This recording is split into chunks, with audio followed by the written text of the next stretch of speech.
Welcome to the Holy Post. Evangelicals have been the group of Americans most resistant to taking action against climate change. But on today's show, we talk about the National Association of Evangelicals' hopes to change that.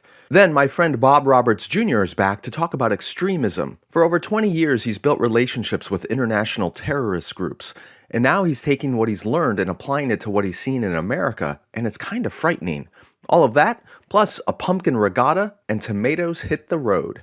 Before we get into the episode, a quick reminder that this month we're going to have some brand new content for our Patreon supporters, including new episodes of Getting Schooled by Caitlin Chess and Christian Asks, where Christian Taylor asks me questions and we discuss them, whether they're theological, cultural, political.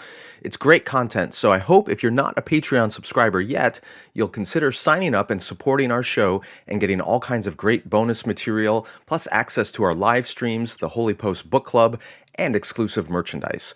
Go to holypost.com and click the Support Us button to find out more. Okay, here is episode 525. Hey there, welcome back to the Holy Post Podcast. This is Phil Vischer. I am here with Christian Taylor. Hi, Christian. Hey, Phil. How are you? Good. Good to see you in your orange again. Back in the orange. You've been in hotel rooms for like the last 6 months. And yeah, lots of traveling. Now you're back in your orange box. And Skye beaming in from the Death Star. Hi, Skye. How are you? I'm just great for living on the Death Star, apparently. Yeah, I know. Yeah, you go against the grain of planetary I think destruction. My office looks warmer and more human than your hexagons. You look like you're in some kind of frozen beehive. What? I'm in a science experiment. I'm in a demonstration of some... You are a science experiment. I am a science experiment. That's fantastic. Okay, time for the theme song. What's the news that you like the most? Who's your favorite podcast host? If it's breakfast, get your toast. It's Skye and Phil and the Holy Post. Skye and Phil and the Holy Post. And sometimes Christian. So, Christian, you have been places since in the last 2 weeks, right? Yeah, I have been places. Of course. The last time you talked to me, I was in Jacksonville, Florida, at the beach. Yeah. And then I went to take one of my sons to Crawfordsville, Illinois. He went to Wabash College. And then I went and moved the other one from Atchison, Kansas to Crawfordsville, Illinois, because he got a job coaching lacrosse there. So at least two of our boys are at Wabash College, and that makes our life nice. There's a whole lot happening in Crawfordsville, Indiana, a town I hitherto did not know existed. Hitherto? Oh, I love those kind of legal language words.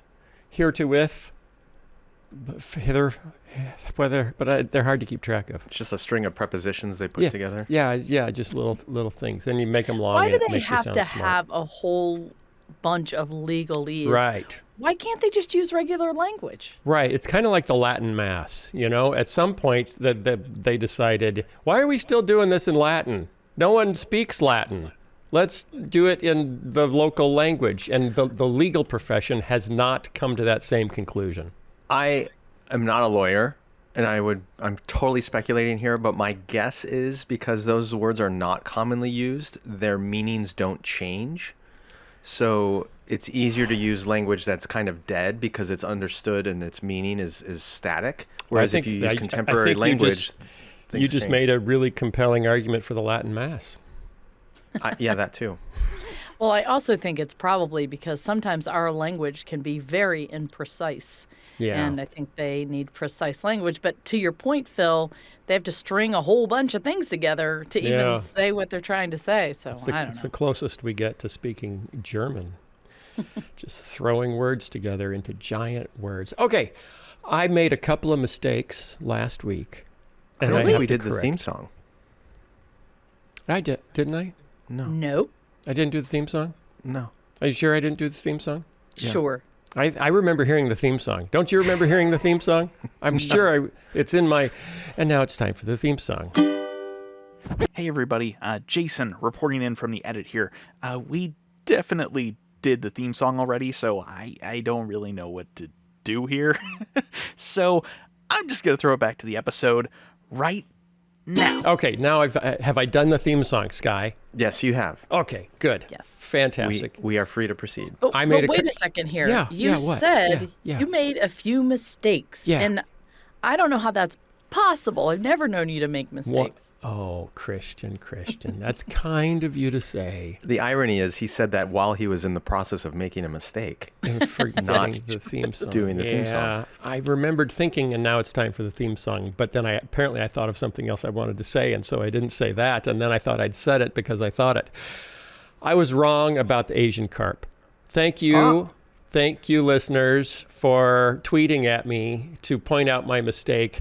The Asian carp did not first emerge in the Illinois River. They first emerged in the Mississippi all the way down in Arkansas. What did I tell you? I was right. And, well, that makes it 10 times worse. It does. I forgot It does. that you were the one who said that. It was a fish farm on the Mississippi in Arkansas that flooded and spilled Asian carp into the... I didn't realize they were in Mississippi because I've never seen any footage of them jumping out of the Mississippi whacking people in the head. Leave it to us obviously- Southerners to mess things up. But Yeah, I think thanks, where you were guys. correct is they're really trying to protect the Great Lakes. And Yes. that, of course, is connected to the Illinois River, so Yeah. that's where a lot of the attention is. Yeah, a lot of attention. They've been having, if you've never Googled this, it's kind of fun. In parts of the Illinois River, they have contests where they try to see who can catch the most Asian carp, and you don't catch them with a pole, you catch them with a net while they're flying over your head. So because the sound of a boat motor aggravates them and they start jumping. So basically they just jump around and over boats when you're making noise. And so they have teams that go out in fishing boats, with boat motors so that it makes them jump.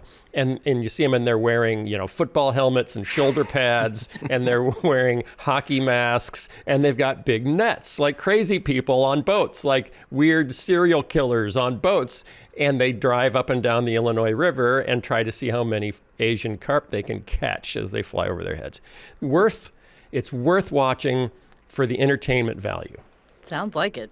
Yeah, okay. That was mistake number one. Mistake number two, which was more a lack of knowledge than a mistake, but several people have reached out and said, actually there is a tradition of pumpkin boat floating. And there's a pumpkin boat festival in Germany, and there's another one somewhere in the U.S., which are contests. They call them pumpkin regattas, where everybody gets a giant pumpkin. I don't know where you get that many giant pumpkins.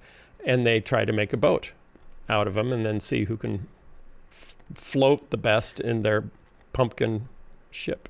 Was the character that you mentioned last time who broke the Guinness World Record, Yes. has he been a part of these events in the past, so he's like an expert pumpkin navigator? I do not know that. Are they Because if he's a one-seaters? novice, that's impressive. Yeah, I think he's a novice. And he broke the world record. Christian, what? Are they single-seaters? Oh, yeah. They're singles. I don't know that anyone's grown a pumpkin large enough to turn into a multi-passenger vessel. But You could do like a sidecar. That would be fun. Oh, yeah. Yeah, might you work. could make like a catamaran, a pumpkin catamaran, and then you could like a pontoon boat where the pontoons are just rows of pumpkins. Now I want to go to this. I don't know if it's this. Well, I don't know where. I don't remember where it is. Somebody sent it in. I'm gonna look it up. I don't remember where it is. There's one in Germany that's part of a pumpkin festival of some kind, and then there's one in the U.S., but I don't remember where the one in the U.S. is. Okay. I found it. Tualatin Lake in Oregon? Oh. Okay. They have a pumpkin. I've never been to Oregon. There's a That might be a pumpkin good reason to West go. Coast Giant Pumpkin Regatta. Yeah, The pumpkin pictures are regatta. very interesting. Where do you get that many giant pumpkins? One guy made his giant pumpkin look like a duck. What? That's a really big pumpkin. There are 2-man pumpkins. What?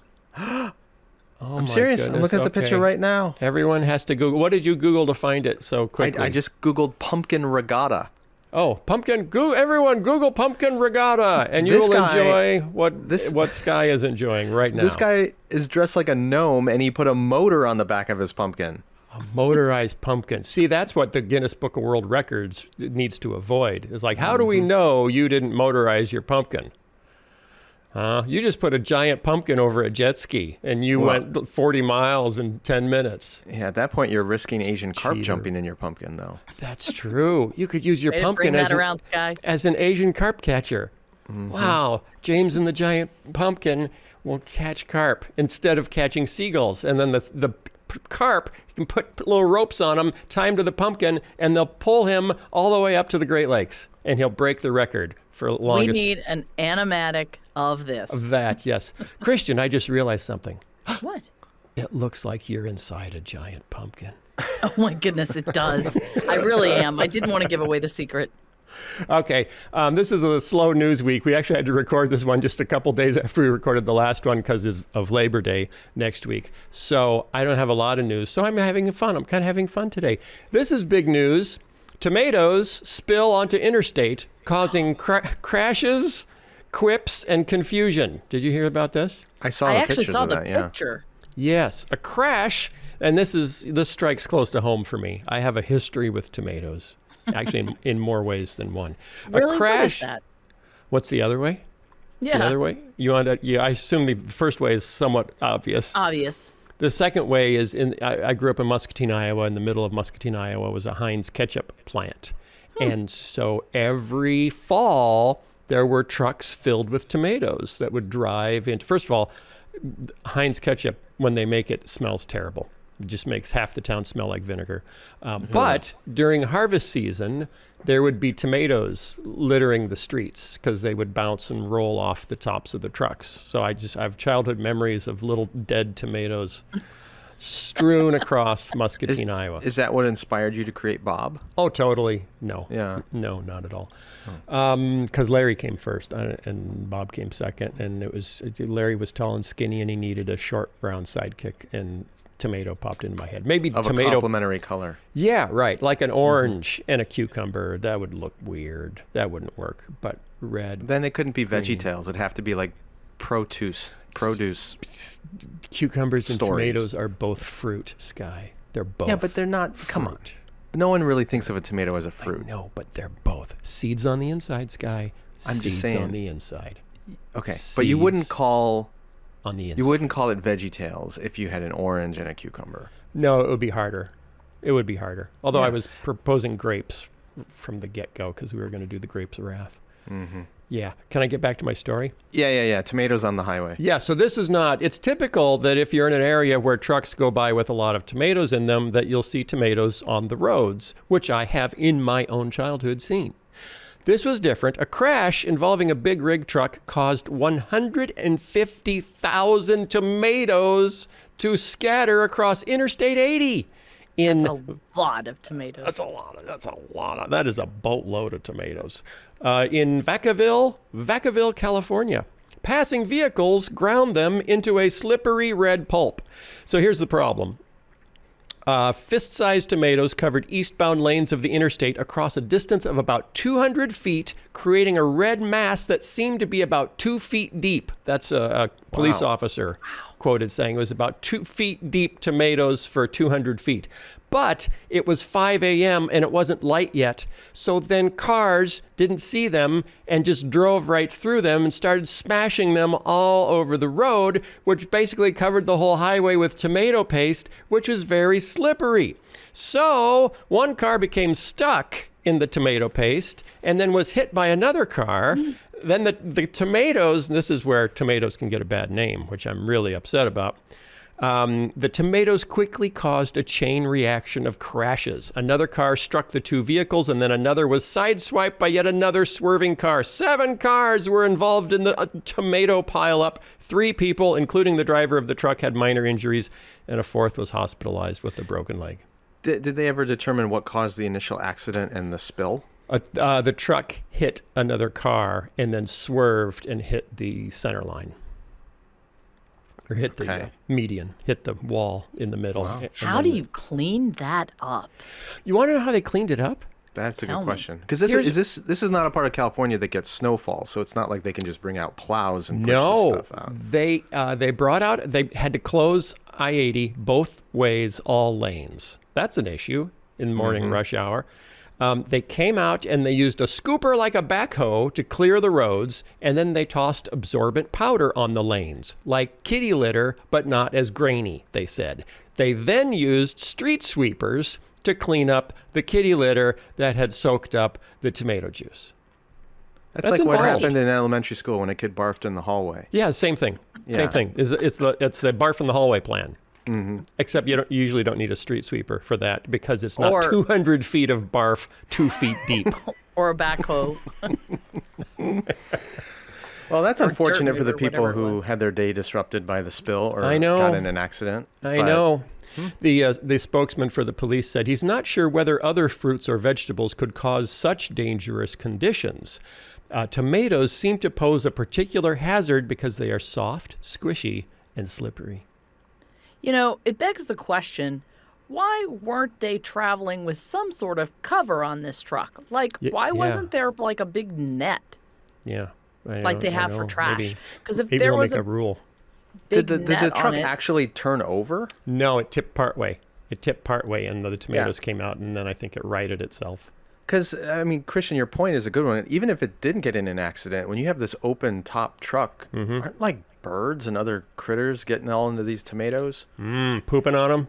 And now it's time for news of the butt. How many birds have pooped on your tomatoes? I think bananas would be worse, right? Just from my experience with Mario Kart. If they spilled bananas all over the road. Oh my gosh. Everyone's this podcast. Do you know the Harry Chapin song, 50,000 Pounds of Bananas? No. It's a story song. Harry Chapin, the Cats in the Cradle guy, Silver Spoon guy, he told story songs. It's a story song of a young driver going into, where is he driving to? It's in Pennsylvania. It's a little town in Pennsylvania, driving a truck loaded with 50,000 pounds of 30,000 pounds of bananas. I forget. Anyway, he crashes, and all people can talk about is there were 30,000 pounds of bananas that were destroyed, and no one talks about the driver that was hurt. And it was actually, and it's kind of a funny song. I liked it when I was a kid. He said it was actually inspired by the Vietnam War and how everyone talked about the numbers, but you lost sight that there were individuals involved, not just numbers. So he told a story about bananas. And there were 30,000 pounds of bananas. I can almost sing the whole song. I know you're excited about that, and everyone else is wondering, does he really not have any news stories today? I was actually wondering that as well, Phil. Okay, I'll move on. Evangelical group releases climate change report, urges a biblical mandate for action. What? An evangelical group is concerned about the climate changing and we need to do something? What woke group of leftists is this? Why, kids, it's the National Association of Evangelicals. That's not a leftist group. That's our own, I don't know what it is. Left and right is all relative now. Depends on where you stand. It's a state of mind, really. It's not a place on the left or on the right. It's just a state of mind. The National Association of Evangelicals, working in conjunction with World Relief, their relief arm, which is part of the NAE, and we're working with them right now on our series, Where in the World? Right, Skye? What in the world? What in the world? Yeah. Where in the world is Christian Taylor? Yes, right. Yeah. The National Association of Evangelicals unveiled a sweeping report on August 29th on global climate change, laying out what its authors call the biblical basis for environmental activism to help spur fellow evangelicals to address the planetary environmental crisis. The authors admit persuading evangelicals is no small task, considering the religious group has historically been one of the demographics most resistant to action on the issue. You think? The nearly 50-page report titled Loving the Least of These, Addressing a Changing Environment opens with a section that insists protecting the environment is a biblical mandate. We worship God by caring for creation, the report says. But then, and this is what they're trying to do to help this issue along, they give lots of examples of real people, real communities being impacted by climate change because they believe evangelicals care about people. They might not care about the planet, but they care about people. So if you can tell them stories about, here's a village that is having to relocate, a poor village having to relocate. Here's someone who, can't live here anymore, or this is a drought here, or this is. So they're trying to tell real life stories of the impact of climate change to inspire evangelicals to care more and to take it as a biblical mandate. Okay, Skye.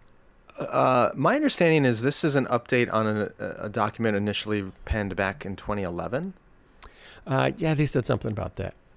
Yeah. And I didn't have time to do much research on this because, you threw this at us pretty late. Hey. But if I recall correctly, when this initially, the first version of this came out 11 years ago, it was not well received. And some of either the person or the people within the NAE who were driving this climate change issue either was fired or ended up leaving because of the controversy. I do not remember. All right, why don't you talk amongst yourselves? I'm going to figure this out. Okay. I just wondered one thing. Yes. This is fantastic. I'm so thankful that they decided to put this out. Why did it take so long? And Well, maybe, apparently they tried it 10 years ago and they all got fired. maybe Hold Skye on, I'm not will- sure. I'm looking it up. Don't. Maybe Skye will explain that. But Yeah. even beyond 10 years, I mean, for me, as I recall growing up, there's a whole section in Genesis about how we are to take care of the land and, make sure that everything is fruitful and multiplies. And I Yeah. just don't understand where did we all of a sudden make this switch that we don't have to care for the environment or it's not an issue? Yeah. That's a good question. I'm going to say it has part to do with the shift around the turn of the 20th century from post-millennialism to premillennialism, when we went from thinking we were here to improve life on Earth until we bring about the millennium, to thinking, no, actually the world is going to get worse and worse and worse, and then we're just going to get raptured out of here. So, it's a little bit of left behind mentality that we're going to be rescued off this place. It doesn't really matter. It's our Airbnb. It doesn't really matter what shape we leave it in because it's not our house. This is not my home. This is not my home. I live in another land. And so I'm going to trash my hotel room. And then the other side of it is just, I think, the profound influence of the petrochemical industry on Southern Christianity, because so much of the money in Texas and Louisiana and Mississippi is from the petrochemical industry, and those are the people in churches. So pastors don't want to preach against fossil fuels when fossil fuels are paying the bill. And so big business and cheap energy became part of the American dream. And the American dream is obviously biblical because the alternative is communism and socialism. So if America works because of oil and gas, and that's part of why we're where we are, then we were blessed by God to use all the oil and gas. Does that make sense? That little...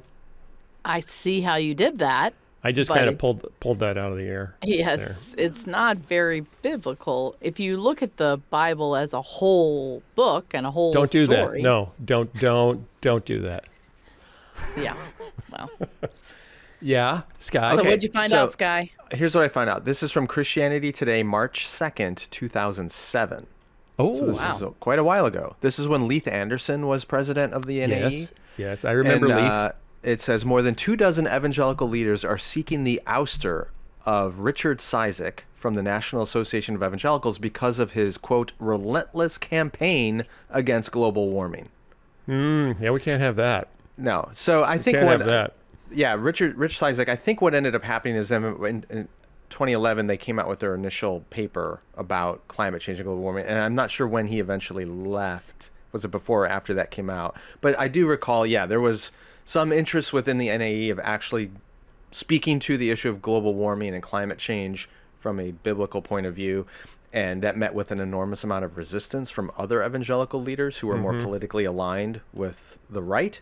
And it created a lot of tension and, yeah. So I bet you're wondering, how are people reacting to the NAE coming out so firmly in favor of I'm wondering. believing in climate change? Well, do you know who Megan Basham is? No, please enlighten me. Megan Basham, she writes for the Daily Wire, which is Ben Shapiro's news outlet. She has bashamed me several times for Really? different things I've said that went out on Twitter, and she found it disgusting. The creator of VeggieTales was a leftist, apparently. So she said, the fact that one of the most influential evangelical groups in the world has decided the most biblically significant issue they can speak on right now is climate change seems like a good time to mention that I will be speaking at the National Conservative Conference next month. Hold on. And her talk. Yes, Skye? She's assuming something there, that it's the most biblically... Of course, because they wrote a paper about it. But that doesn't mean it's the only concern they have. Right, It this means week they're- it's the only concern they have. It's the only paper they put out this week. It's the only concern they have. So Because annoying. elsewhere she said, she's tweeted about it multiple times now, while children are being mutilated, this is where evangelical orgs are throwing that social capital they've been guarding so carefully. Evangelical orgs? Organizations. I was like, Yep. at first I Not thought orcs. I heard orcs, and I was like, wait a minute. You have to shorten things on Twitter. Gotta shorten. So she's advertising her upcoming talk at the National Conservative Conference, which is entitled, and this is why you need to come hear her talk, because of the NAE. Her talk is entitled, How Pastors Are Compromising the Gospel to Appease the Left. Uh-huh.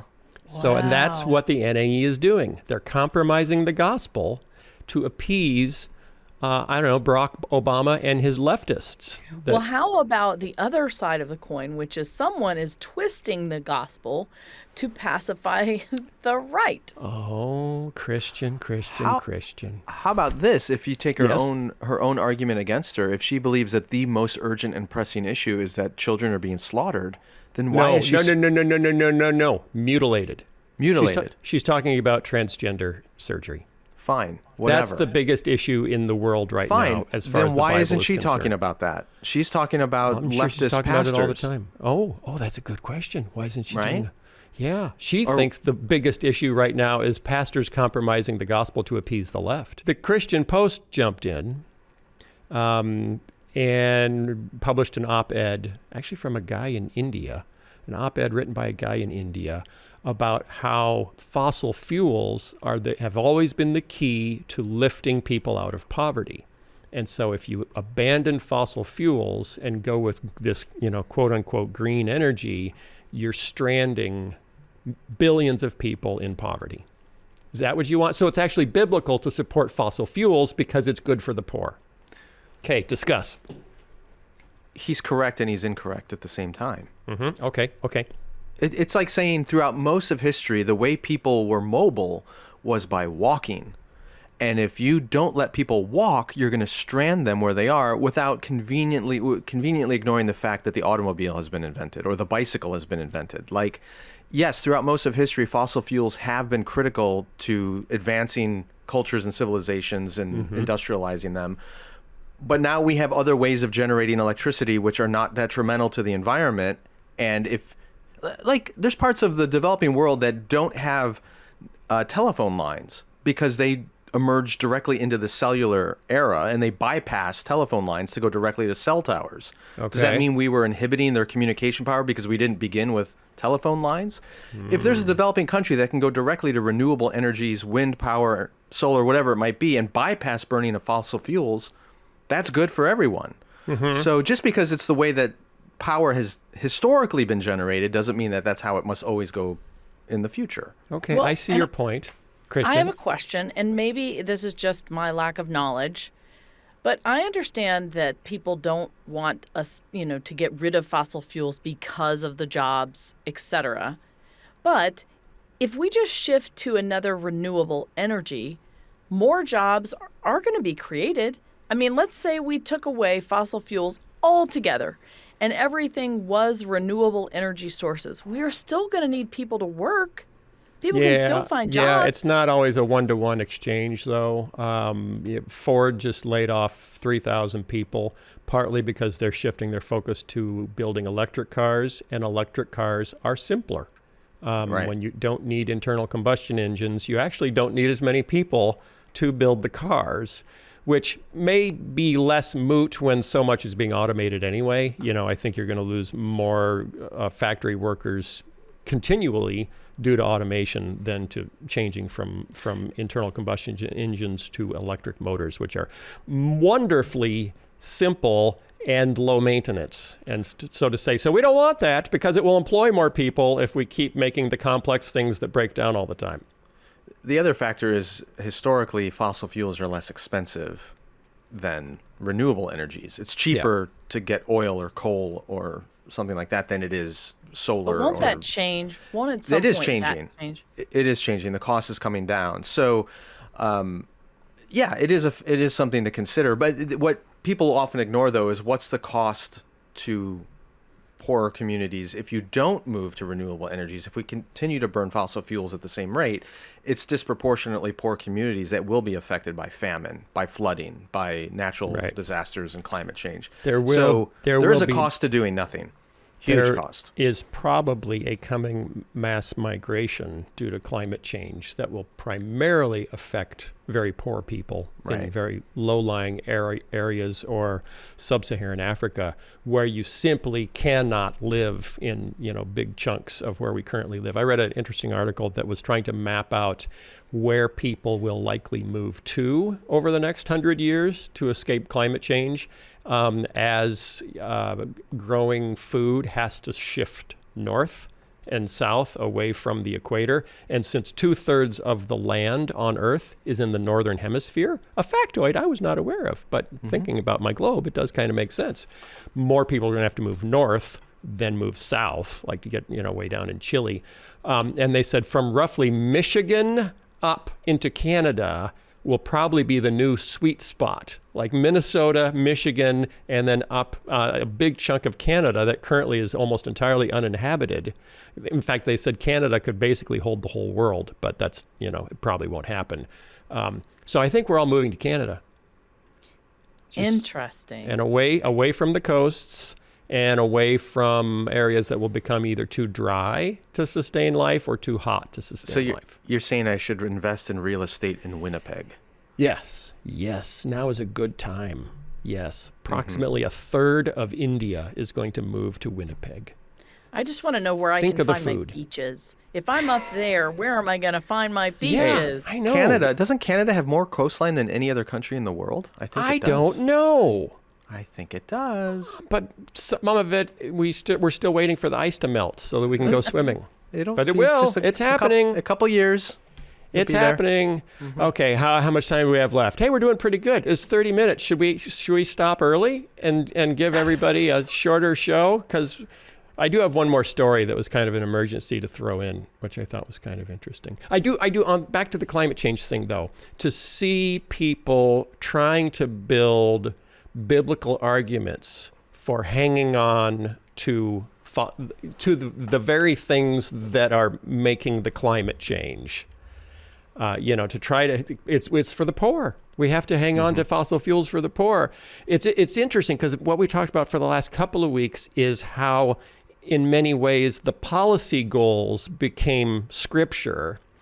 The ways to achieve them and Christian virtue is what we can argue about. But we have to achieve these policy goals because these policy goals are scripture.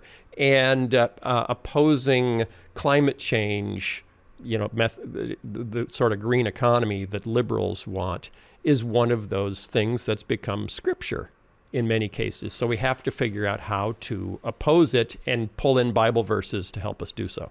But don't you think we all know what's really going on? This has nothing to do with science. It has nothing to do with theology. George Soros? It has to do with political alignment. Oh, well, yes. That's my point. I'm seeing more and more, and Christian, jump in if you disagree.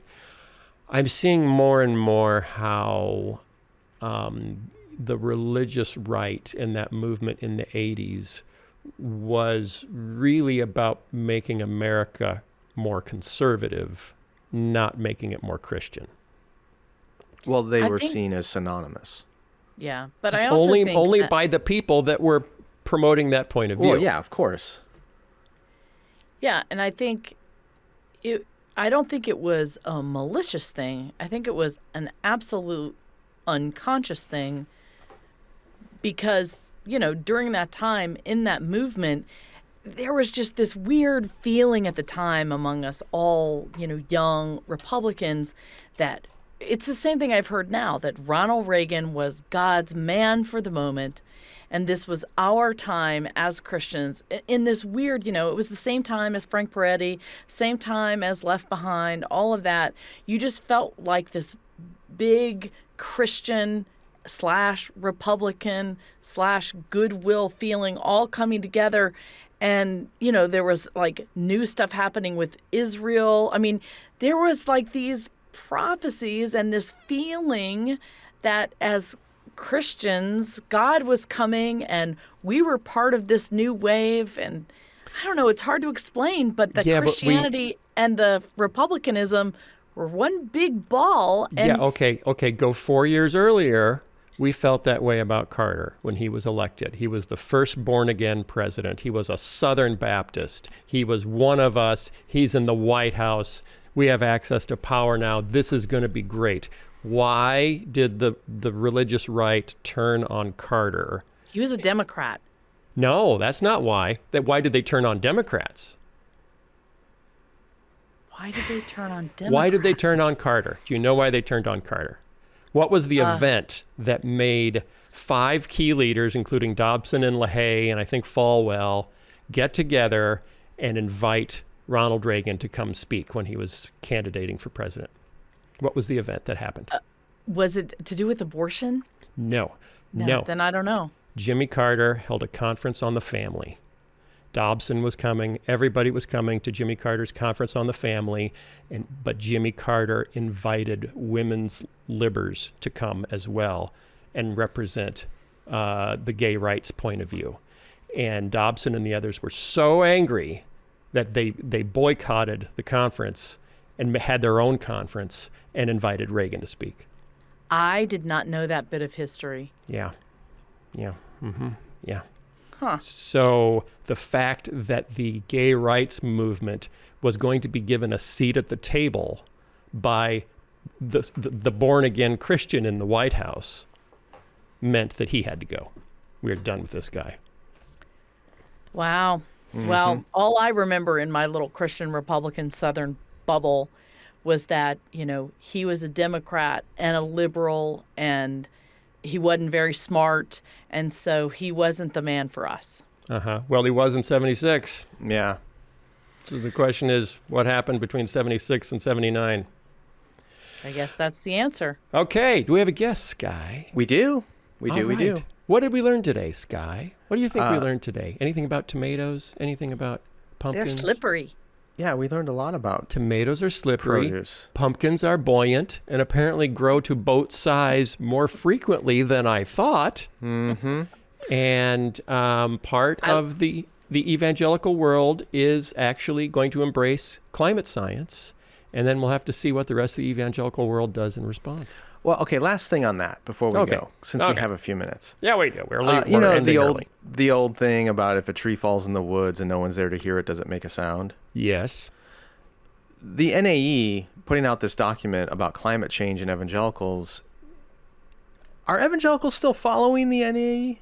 Or is anyone there to hear this? Are they really? If no one's following, are you really leading? Evangelicals don't follow anyone. That's the whole point of evangelicalism. We're all free agents.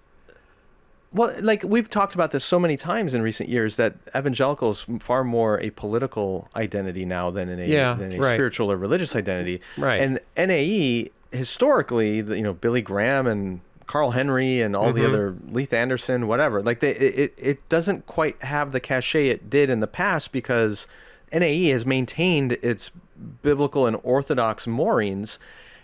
And most other evangelicals have kind of wandered off into Christian nationalism. So when they come out and say, this would be different if Charlie Kirk came out and said, hey, I'm a Christian and I think climate change is real. Like, people would go nuts. That would be the end of Charlie Kirk. Right. But that's my point, is the NAE saying this, even though it's well-researched, it's scientifically rooted, it's theologically robust, it's compassionate towards the poor and our neighbors. That just shows, if it has that many good arguments behind it, obviously it's the product of the elite. Okay, but like, my whole point is, does it matter? Does this matter? Is this actually going to move the needle on what quote-unquote evangelicals do or think about climate change? Can I say one thing? This is my hope. Yeah. At the end of that article, can you read or scan down, Phil? At the end of that article, as I recall, it was talking about sort of the youth and the younger generation. Yes. Being a part of this study and what they think about this. And truthfully, my hope is that as younger evangelicals, start taking over, that this is important to them. This is important to the younger generations. It is. So perhaps it will make a difference at some point, and some people will listen. Yeah. We can hope. Younger evangelicals do care more. Though they quoted a Franklin Graham tweet in the article last year where he dismissed climate change as nothing new and compared it to biblical instances of extreme weather. There was bad weather in the Bible too. There was even a flood once. So see, no biggie. This is a favorite distraction tactic when there's a big snowstorm somewhere. Everyone goes, "Oh, see, there's no climate." Wouldn't that buffoon bring a snowball into the Senate or Congress, House of Representatives one day to go, "See, look, there's snow. There's no climate change." Yeah. Did you hear what Tucker Carlson said last week about about climate change? Attention to Tucker he said Carlson. Global warming isn't the issue. Heat isn't the issue. Heat isn't the issue. And then he said the issue is winter, and that winter, which is coming in just a few months, kills more people every year than summer. So winter is the issue we should be worrying about. So that's cooling. What Tucker Carlson said last week. Yay. Okay.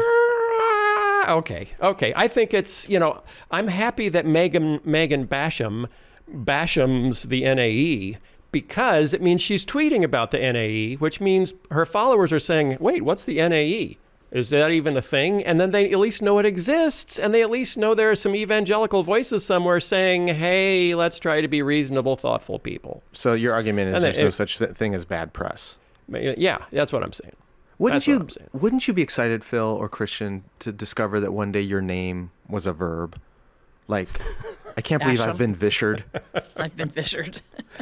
I wouldn't want that. Well, your name is a verb.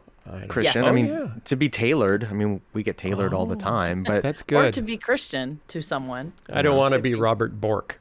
I don't. You don't want to get borked? No. Can I make this practical? Yeah, wrap us up and send us out, Christian Taylor. Great. So we often talk about these things. We call them out. We point them out. We look at the ramifications, and that is super important. But at the end of the day, when I walk away from these podcasts and talking with you, I always ask myself, well, what is my responsibility? What can I do? How should I be changed by hearing this news?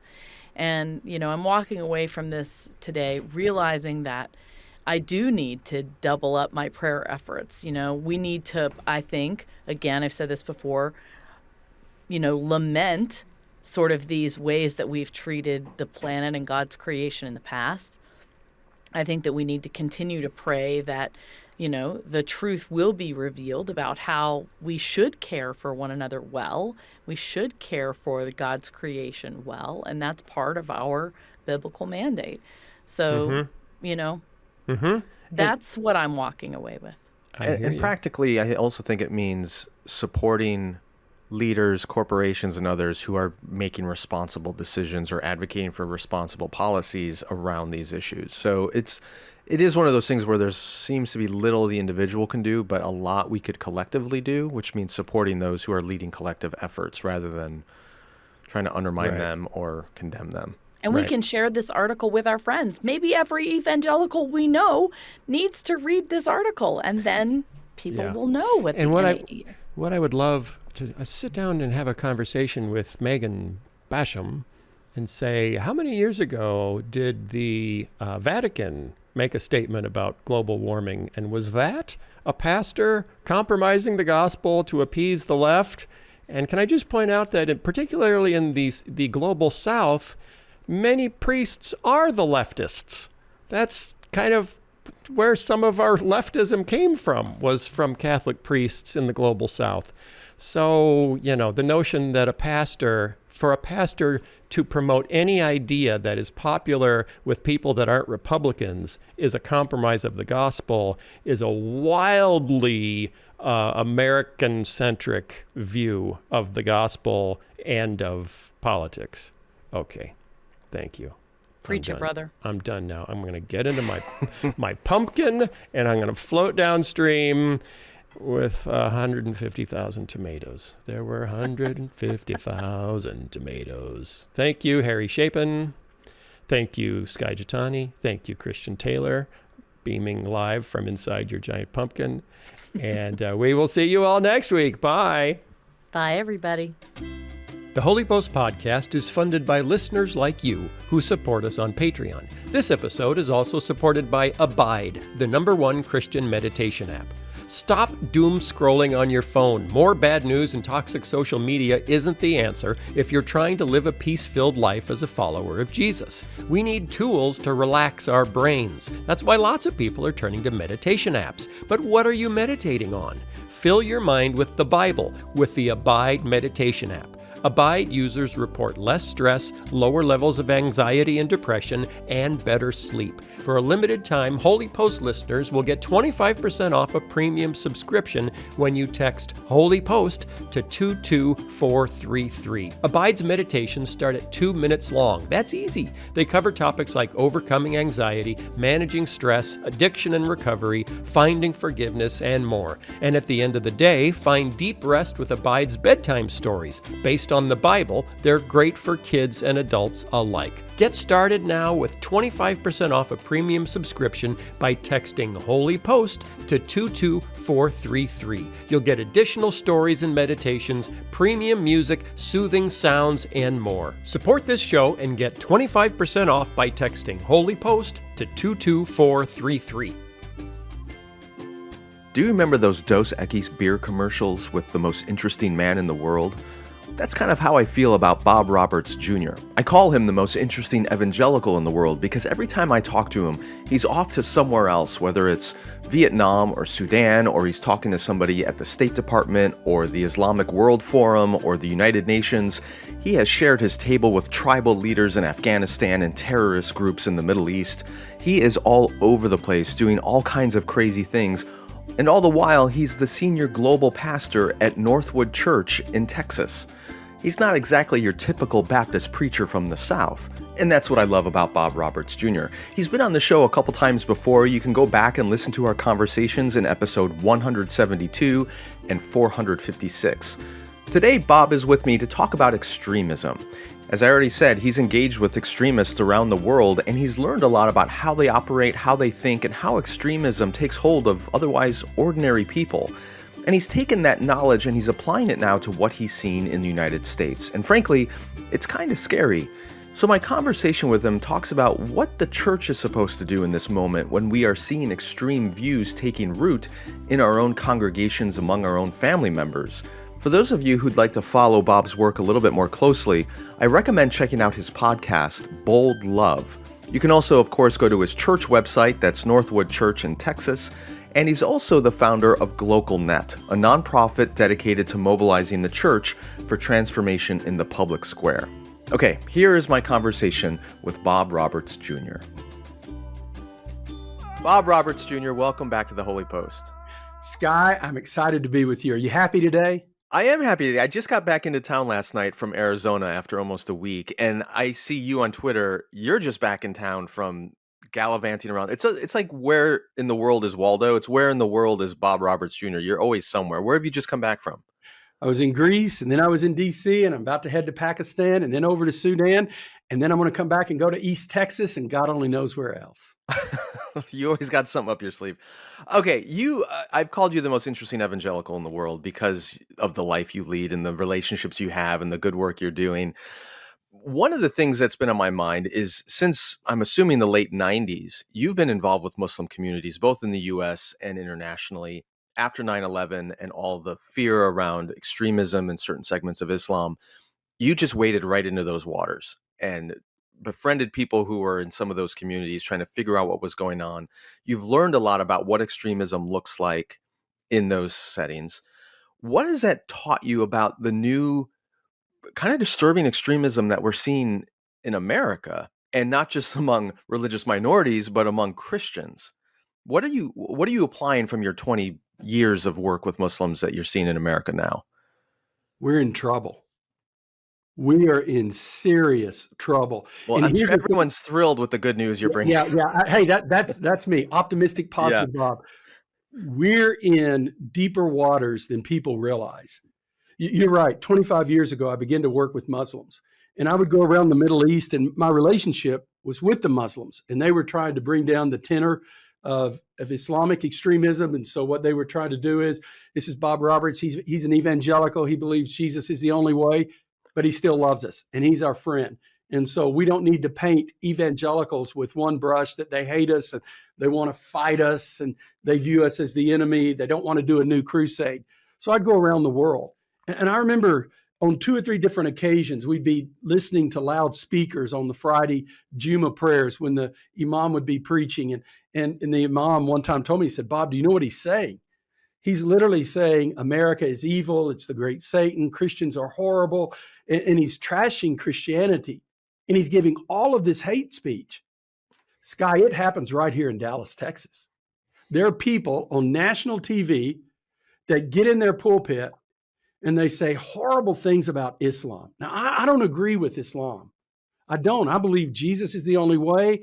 I believe the Bible was the final book that God gave to humanity. I believe the cross was meant for all of humanity. I'm not a Muslim, but I don't have to trash Islam in order to practice my faith. What is it? Here's a question, Skye. Is it really apologetics that makes someone trash another religion? Or is it hate? Is it insecurity of their own faith? And that's what I think it is. And so you hear people saying these things, and so they're just stirring it up. So we hear the hate mongering.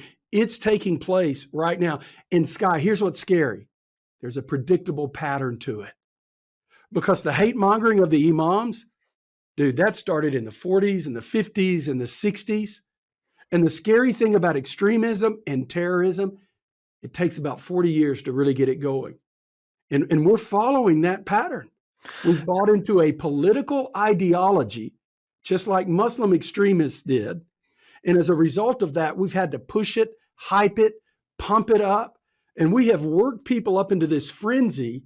And now pastors are freaking out. Oh my gosh, who are these people in my church? How do I address these issues? And they're lost. But many people, not just secular media, but in Christian media, have been educating Christians as to what the world is and how they need to respond to it. And it's not with this gospel, Skye. Okay, Bob. So since following 9/11, there was obviously a lot of Islamophobia and hate speech and rhetoric against Muslims that came out of different sectors of America. At different moments following, say, the George W. Bush presidency, that reared its head again when Barack Obama was running for president. There was these fears because his name was Barack Hussein Obama, and all that kind of racial dog whistle stuff was going on. Even in more recent years, there's been some fears of domestic terrorism from Islamic terrorists, things like that. But it feels to me like in the last number of years, maybe I'm isolated, the anti-Muslim rhetoric coming out of Christian circles doesn't seem to be as loud as it once was, because it feels like it's being replaced with other anti-rhetoric, whether it's anti-immigrant in general, anti-CRT, anti-wokeism, just anti-progressive. Like it doesn't feel like Muslims are in the front seat as the great boogeyman for evangelicals anymore, but now it's strangely other Americans who may even well be Christian, but just don't share their political ideology. So how have you seen the anger shift, the extremism shift from just anti-Islam to kind of a turning inward against other Americans? Yes and no. I would say your analysis in terms of there are many things now to fight against, it's true. Because many evangelicals have been co-opted by the Republican Party. I'm a conservative, all right? I'm not going to tell you what political party I am. I never have. but I am a conservative. I'll just leave it at that. But the problem with being co-opted by a political party is you take on their rhetoric. And so you've got to get votes. You've got to work them up. I mean, in the 90s, Newt Gingrich really taught us how to use vocabulary and words and how to redefine what we said and to use words in order to cast the other in a negative light. And so campaigns became about negativity. And it wasn't your vision as much as it was, this is an evil person we have to defeat. So as a result of that, I need CRT and I need racial issues and I need all of this. So I would say now, really what it is, Islamophobia has not decreased. These other things have now risen to the level of that. Furthermore, I would say it's worse, and here's why. The rhetoric, though it's now dispersed across the board over 6 or 7 different issues, you know that violence against Muslims is actually up. Anti-Semitism is radically up. Here's what's interesting. It's not just verbal attacks now. It is physical attacks. So what's happened is the language of hate has been normalized across many different spectrums and many different issues. Now what's new is the violence that's being turned on people. And there's so many attacks. It's just like gun violence we see today. There's so many, it's not all reported. But there are serious attacks. I mean, the FBI, the biggest terrorists, they said this under Bush. Nobody believed it. But they had the research. The biggest violence today is white extremists. Right. That's our biggest threat. So under that category of white extremists, there's been a lot of rhetoric in the last year or so around this idea of Christian nationalism. We even hear some far-right Republican leaders like Marjorie Taylor Greene, Lauren Boebert, others openly advocating for Christian nationalism. And it feels to me like that's the banner under which all of this other extremism or the hate speech toward Muslims, immigrants, African Americans, non-Christian, whatever you fill it, that's the catch-all category.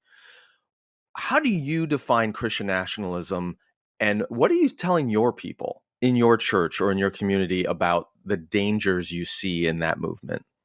I would say Christian nationalism is equating the kingdom of God with the United States of America. That's it.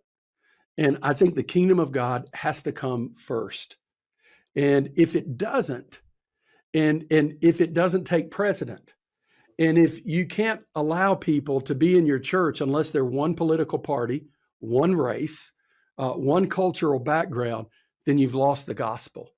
And so I think the most significant thing that a church can do today is to embrace and love people that are radically different from them. That is the most important thing that can be done. When I think about Christian nationalism, it's always been with us to some degree. Mm-hmm. But here's what's happened. I would say, and I frankly was a part of it, in the 80s when Falwell and the rest began to say, hey, we got to, take God back for America and so forth.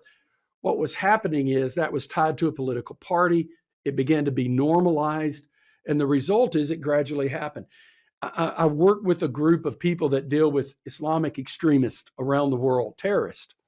And we were having a meeting in one particular country. And a lady from Germany who'd done all the research, it blew me away. After World War II, you have the normalization of Germany and so forth.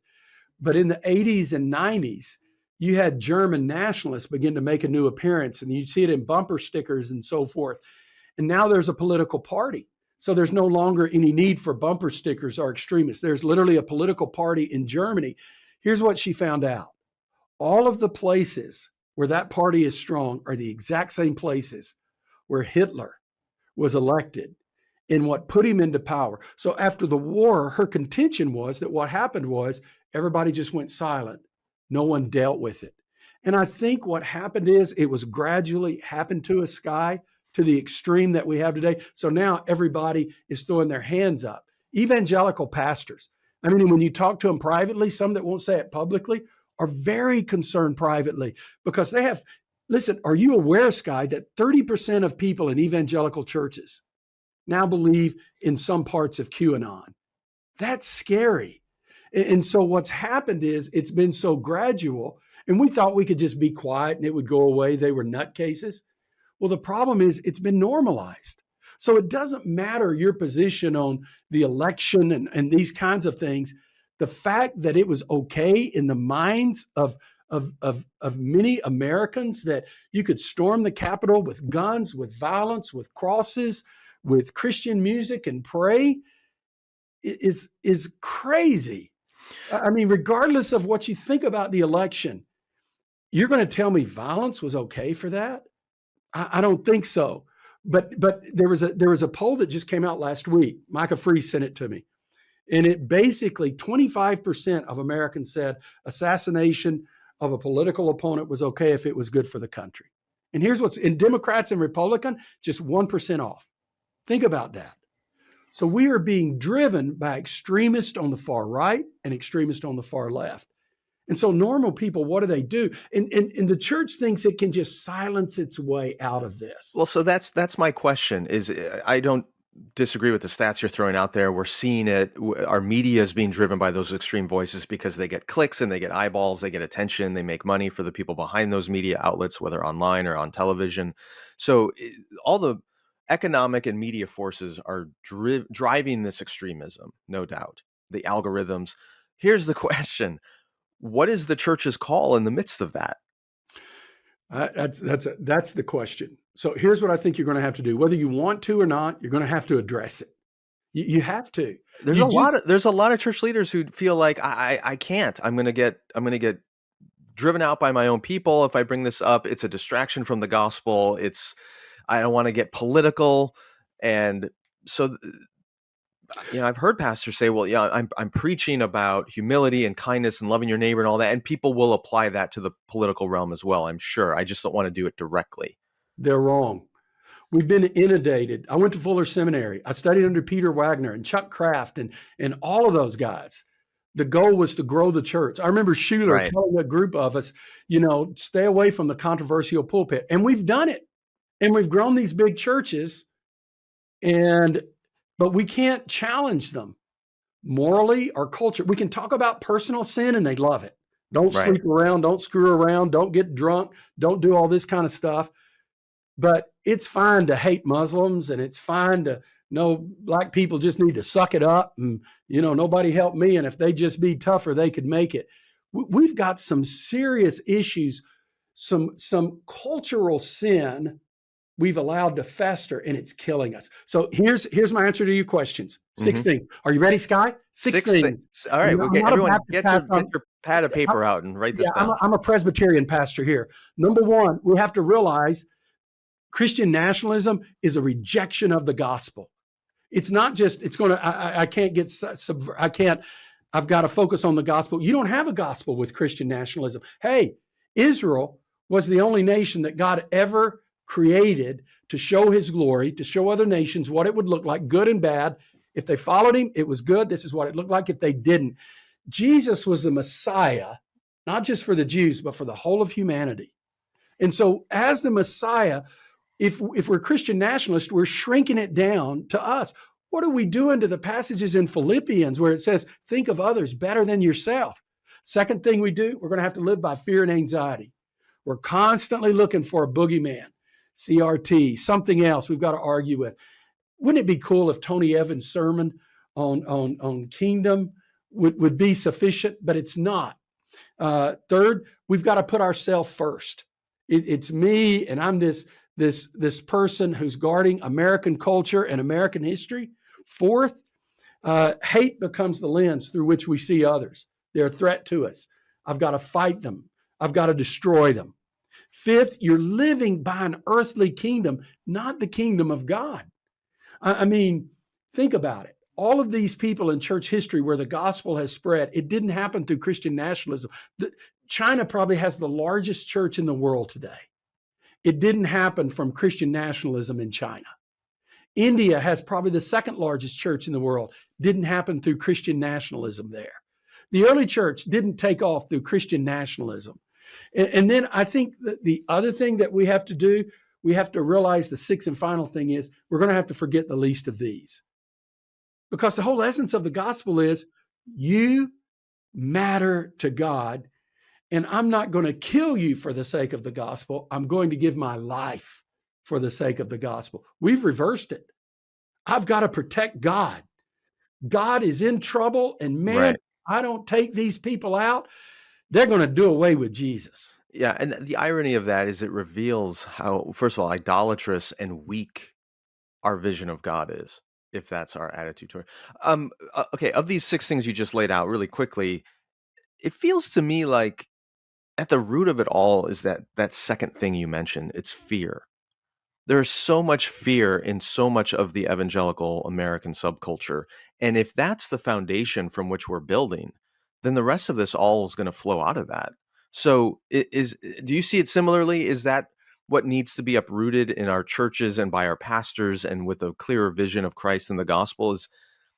When I listen to these really out there voices, whether they're politicians or Christian leaders or conspiracy theorists, they're all marketing fear. Yeah, I think it is. And here's what I think you have. I think you have it politically. I think you have it sociologically. We live in a victim culture. And I mean, white evangelicals think they're victims. We're not. And I want to say that clearly. We are not victims. We have a moment, we have an opportunity, we have influence. You're not going to silence white evangelicals. We need to quit worrying about that and think about how we're coming across as white evangelicals. I think the fear is real. And one of the ways that we deal with the fear is to say there are things that are happening and we need to address them. How do we deal with a country whose sexual ethic is changing? And instead of we've got to slaughter these people and we've got to defeat them and we've got to push back super hard, how do we have a conversation with them? That needs to be the big thing. In studying how you deal with extremists, one of the worst things that you can do is to talk down to an extremist, to tell them your fear is irrational. You shouldn't feel that way. And so there are legitimate grievances that evangelicals, I would say we've got, that we need to be able to respond to. But if we take on the mentality that we're the big victims and everybody's making fun of us, then I think it changes our perspective and how we respond. I think one of the things that changes that is when we think of ourselves as global Christians. As long as we think of ourselves as American Christians, then we're going to ever be tempted to go back towards this Christian nationalism. But when we see the Great Commission and the fact that the church is global and the kingdom of God is global and eternal, that impacts. We need to let the global inform the local. Oh, Bob, that sounds downright unpatriotic. I love my country. My ancestors fought in all the right wars. You have sat across the table from Muslim extremists. You have talked to people whose ideology calls for violence in the name of God against innocent victims. You've had to have conversations and build connections with those people and try to hear them and also speak to them a different message. How has that informed the way you would sit down with somebody, whether in your church or some other evangelical? You're sitting down at a table with a white evangelical who has completely bought into, pick your Christian nationalism. Let's just say that they hook, line, and sinker. They are there. How would you begin that conversation, and what issues would you address, or how would you go about it? It's one of the questions I frankly get the most from our audience. How do I deal with people in my church, or how do I deal with people in my family who have really gone down this rabbit hole? Two things: listen and ask questions. It's the most important thing. If it's, I'm here to tell you why you're wrong, you're not going anywhere. I wouldn't be friends with the people I'm friends with today. I wouldn't be building relationships with the people I'm building relationships with today if I was there to lecture them about what they've done that's wrong and why they have to stop it. I think you've got to listen. Hold on. I mean, I obviously agree Okay. with you, but like when you're sitting down with a group of Muslims in the Middle East or wherever you might be with them, they're not your identity group, right? They know you're not one of them. They're not part of you. It's a cross-cultural, cross-religious dialogue. But when you're sitting with a group of white evangelicals from Texas, where you are, like, that's your people. So do you address it It is. differently when it's when you're addressing your own community rather than trying to build a bridge? Or do you really need to see them as they're outsiders? We're different. We're coming from different tribes I here. don't view them as outsiders. I view Okay. myself as one of them, just to be honest with you. But here's the thing. I think we gradually, it was put in the Kool-Aid. And so much, we didn't realize how drunk we got on this stuff and how bad it is. So I think it's like being in the hospital room where you're asking the patient, you're going to have to listen. You're going to have to look, watch, observe, and listen. You've got to ask a lot of questions. And so I would say it's still the same because the level of sickness that we have is so unrecognizable in many ways. It's like a person who gradually becomes an addict. They don't realize what's happening. I think the same thing has happened. And so we've got to listen. And so if you don't listen to what they're saying, hear their story. I remember one time I was visiting he's a very influential communist leader in Vietnam today. He was an influential leader 20 years ago. He's really an influential leader now. And I remember him telling me, I said, why? I mean, communism. And I was close enough I could have this conversation, Skye. And I said, it teaches this, it teaches that. Why? And why would you want to live that way and believe that? And when you look at America and the option and the alternative, you know what he told me? He said, Bob, if you would have been 8 years old like me, running down the streets of Hanoi, watching bombs fall and incinerate people that were right behind you, and you fell thinking you were going to die and skint your body up and your feet got burned just like me, I promise you wouldn't have the view of America that you have. Mm. And you know what? I got to thinking he's right. Do you know what else I found out? Do you know 2 to 3 million Vietnamese died during that war? We talk about 58,000 Americans. 2 to 3 million Vietnamese died. And that wasn't just military people. That was civilians. I think we don't know how to listen as evangelicals. We know how to preach. If you'll just listen to me. So I think listening and then asking questions. And a question like, how do you justify that with the kingdom of God? How is that consistent with the kingdom? How do you think Jesus would respond to that? How do you relate that to the story of the Good Samaritan? See, it's not why do you believe that? It's you need to think deeper than that. You need to think in terms of what has brought you to these conclusions? Do you really believe everybody believes that? How do you respond to this? Questions are the most important thing that you can do. Going back to the listening first, the story of the communist leader in Vietnam is striking and vivid. As you've listened to people in your community who are have an affinity for the Christian nationalism thing, what explanation are you hearing? Whether you think it's legitimate or not, but what is the source of the fear and the grievance and the anger that you think we're not doing a good enough job listening to? I think the problem with a lot of pastors is they listen to how to get people in their church.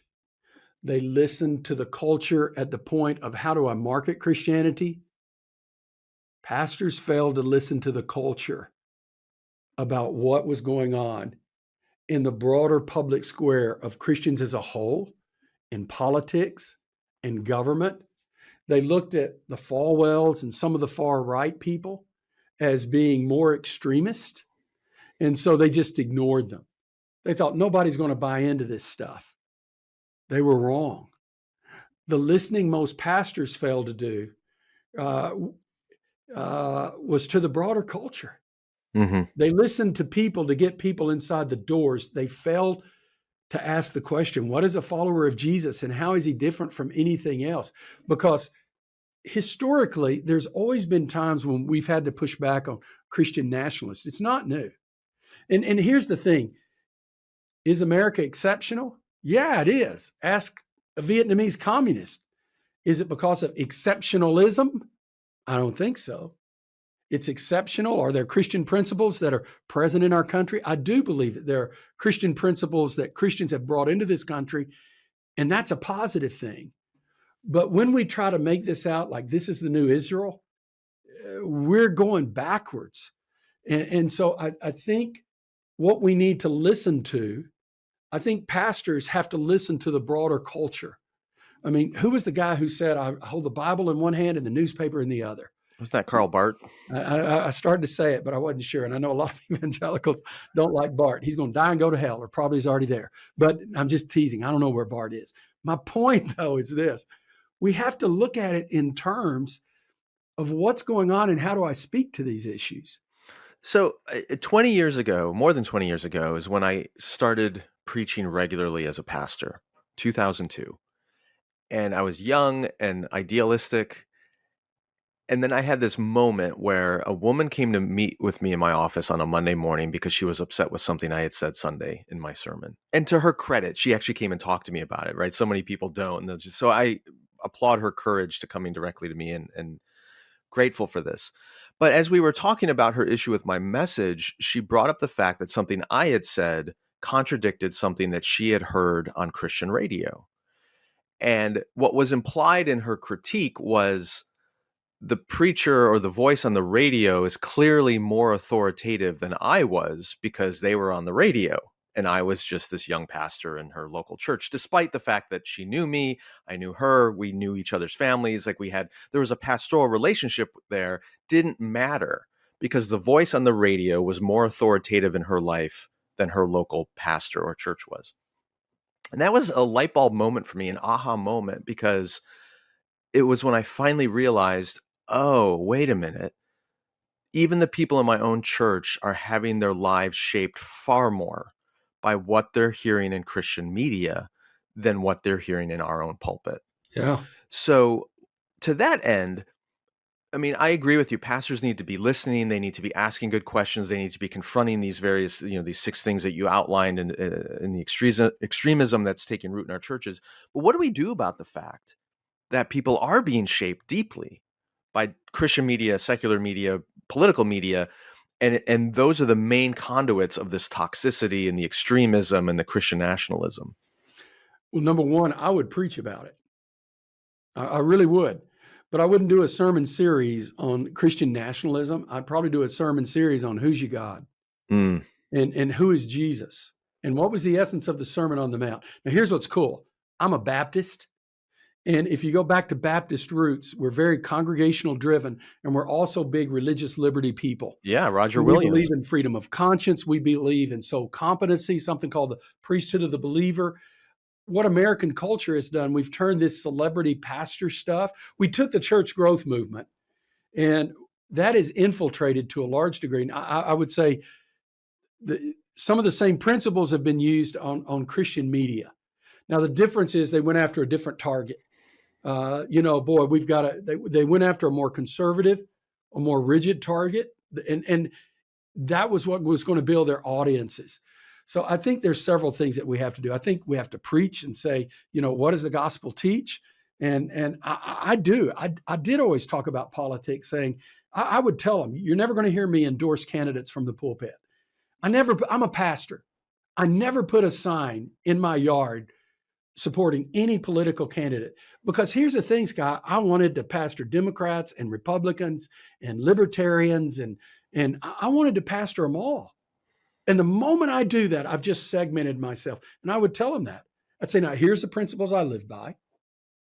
And here's some things I would challenge you to think about. But I also did this. Leonard Sweet had a huge impact on me. And I used to ask him, why do you stay a Methodist? They're so liberal.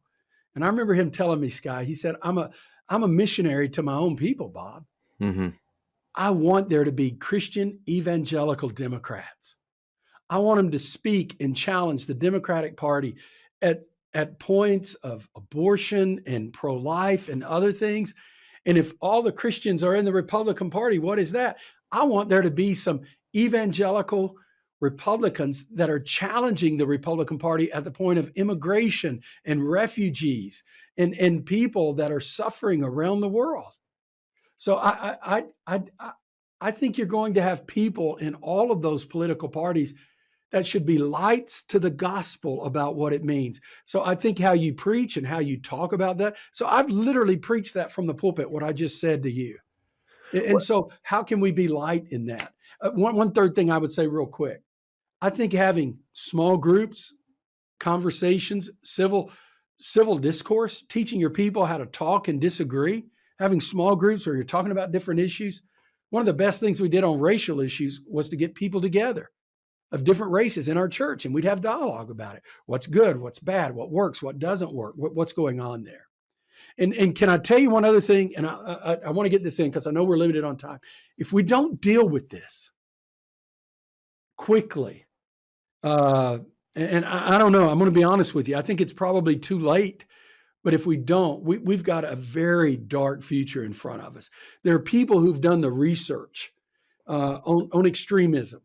And we've now, it's a 40-year cycle. So the first 10 years, it's all about indoctrination. And here's the rhetoric. And here's what they're doing. And this is what's wrong with them. And we've got to organize. The second 10 years is building the language. And how do we take our grievances and what we feel and push that together. The third move is to connect globally. This is global extremism, to connect globally with other people and how they're feeling. Did you know Christian nationalism is spreading around the world? It is not an American movement. So, and we see that happening now. And then that's at least a 10 to 15 year period. And then the fourth and final phase is the extremism that manifests. And then how does it die down? What do you do about it? Now you're into full-blown violence and war. We are literally between we're solidly in step two. We're solidly in step two, and we're gradually in step three now. This is cause for alarm for the future. And we think that violence can't happen here. It is happening. America is one of the most violent cultures in the world. Right here. So it's not going to happen. It is taking place. And so this is why we have to address it. And it's going to have to be a long-term approach, Skye. Yeah, I know the research has talked about a 40-year cycle on these extremist movements. I wonder if that cycle is accelerated in the digital age with the internet. And you know, we do have this convergence of trends in America right now where you have the extremism, which you've talked a lot about. You've mentioned the complicity of the church in its silence on a lot of this. And then you have this, in the last 20 years, this massive explosion in the number of weapons in this country. And I've talked to David French and others about that numerous times on this podcast. But when you put all that together, the church being silent, the extremism that's being pumped into our media and conspiracy theories, and then the number of violent weapons that we have, like it's kind of terrifying when you think about what could be around the corner. Okay, not to artificially make this a happy ending, what gives you some hope in this moment? The second coming of Jesus. I mean, I'm ready for it to come, but I'll tell you what gives me hope. Number one, I believe in Jesus, and I believe that when history goes down this path, there's always the Bonhoeffers. They're the prophetic people that start speaking out, and there's a shift that happens. I think we have a tendency to idolize the Bonhoeffers and the Martin Luther Kings 40 years after they're dead. Right. What made them exceptional was they were willing to stick their neck out, and it did cost them their lives, but they were willing to stick their neck out when no one else would. And I foresee that's going to happen. I don't think it'll be one Bonhoeffer, one Martin Luther King. I think there will be several of them. But historically, there's always those who speak prophetically. I think the challenge is, the bad thing is, what changed Germany was not Bonhoeffer. He lost it for Germany, but he was a model for the rest of us about how it shouldn't happen and how we could speak out against it. I would say Martin Luther King was more successful in that he did impact his own culture, American culture, and is impacting it today and will continue to impact it. So what gives me hope is that there's always some courageous people around the corner. Hey, Skye, let me tell you something. There is this young pastor that God is using in a profound way. They're very humble. They're leading people to Jesus. Everybody loves them. The Democrats, the Republicans, they're preaching the gospel. People are accepting Christ. They're serving the poor. And I mean, they are having a voice in their community. Do you know who that is? I don't know, but they're out there. They're out Yes. there right now. And God's raising up young people all across this country, and they're not trying to start a movement. They're not trying to get on somebody's podcast or radio show. They're out there, Skye. And God is forming them. Skye, God is not absent. God is present and accounted for. He's just being drowned out like he's always been drowned out. The early Christians, many of them tried to drown out Paul because he said you didn't have to be circumcised anymore. You know, they had something about you just had to go down and, get circumcised. Paul said, nah, it's over, guys. Doesn't matter anymore. Peter got upset with Paul. The early Christians got upset with him, but he spoke prophetically. Origen spoke prophetically. Irenaeus spoke prophetically. Augustine spoke prophetically. I got good news, Skye. There are prophetic people out there that know prophecy is more than a good luck charm to get your Cadillac, or more than just to say who's going to be the next president and how it's going to fall apart if they win. There are people who challenge the broader culture. And we got some old dudes like Tim Keller and others around the world that are speaking into that too. So I'm hopeful. And we have you, Bob, which we're grateful for. You are You definitely do. I mean, one of those everybody knows my prophetic. You are just delightful to talk to. Even there's something just about your energy and joy and that wonderful Southern accent that I can take really bad news from, and I don't get too upset. Good. But Bob, thank you for your wisdom, for the work you're doing here and around the world, for being that prophetic voice in different places. Thank you, Skye. Let me be prophetic to you and just say, I want you to live the gospel really good for Ibu Patel. I want you to baptize Ibu. I love Ibu. And if you baptize Ibu, that shows that you really follow Jesus. Oh, well, putting the pressure on, huh? No pressure, no pressure. I'll leave that pressure with the Holy Spirit. Bob, thanks so much for being here. All right, buddy. God bless. The Holy Post Podcast is a production of Holy Post Media. Production assistance by Julie Betcher. Editing by Jason Rugg. Help us create more thoughtful Christian media by supporting us at patreon.com/Holy Post. Also, be sure to leave a review on iTunes so more people can discover thoughtful Christian commentary, plus ukulele, and occasional butt news. Visit holypost.com for show notes, news stories, Holy Post merchandise, and much more.